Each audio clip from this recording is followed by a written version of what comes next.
Everyone. So this is step 6 of your headstand journey, and this is today that we're extending the legs finally. So it is assumed that you have a good foundation, good length in the hamstring so that you can set up and starting to balance.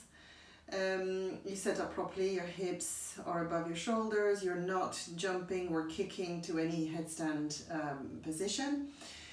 You're able to balance tucked, and you worked on moving your weight forward and back with tucked legs, and then we've moved already the legs yesterday or the step before, so that you take your knees up towards the ceiling but still with bent legs. Well, from here what you just want to do is to extend those legs. So once you've got this good foundation, all you have to do is extend those legs towards the ceiling. So originally I had 2 steps to extend one leg up after the other and then eventually get both legs up. I'm probably going to join them together today, and actually I think it's probably better if you can to start lifting the legs together to an upright position. But if you feel like you need a little bit of space and a little bit of time to do that, to do the 2 legs together, then by all means lift one and then work on that. You'll have one that works better than the other, but eventually what you'll want to do is what I'm going to show.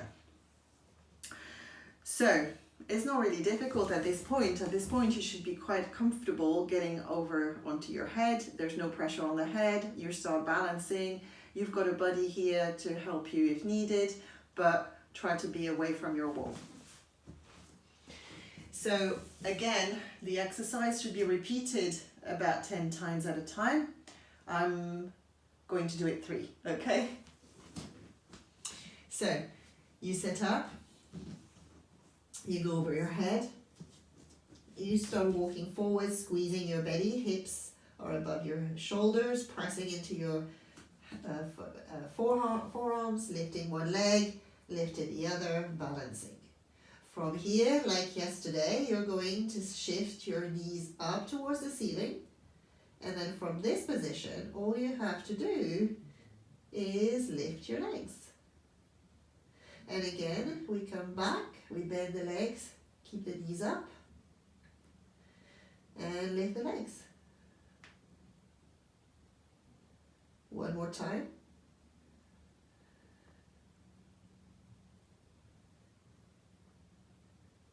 And here we go. You have it. You've got your headstand position.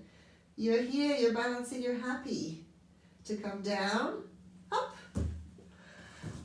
You come down the same way if you can, a bit slower than this, but that's the idea, yeah? All right. So tomorrow is a lot scarier.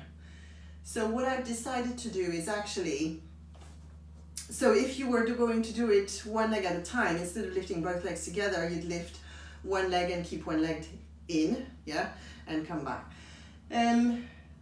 So tomorrow, instead of doing what I was intentionally doing first, we're going to talk about the different headstands that there are. In the Ashtanga practice, we've got 7 deadly headstands at the end of the 2nd series. And so I'll talk about those. There are some that I'm comfortable doing without a wall. There are some that I'm still not comfortable doing without a wall. So I work at them away from the wall, on the wall, sorry. But basically, once you've got this sorted, you can start exploring different headstand with the hands position.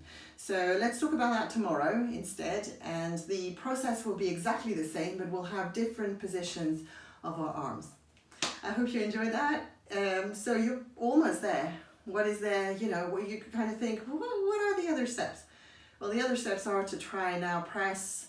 Well, there is a very scary step that I'm going to keep for step 8, and then we're going to start pressing in straddle, pressing in pike, and finding that really a lot of control and a lot of core strength, moving the legs around, doing different positions with your legs when you're upside down, and all sorts. You're never finished in yoga. All right, I'll see you next time.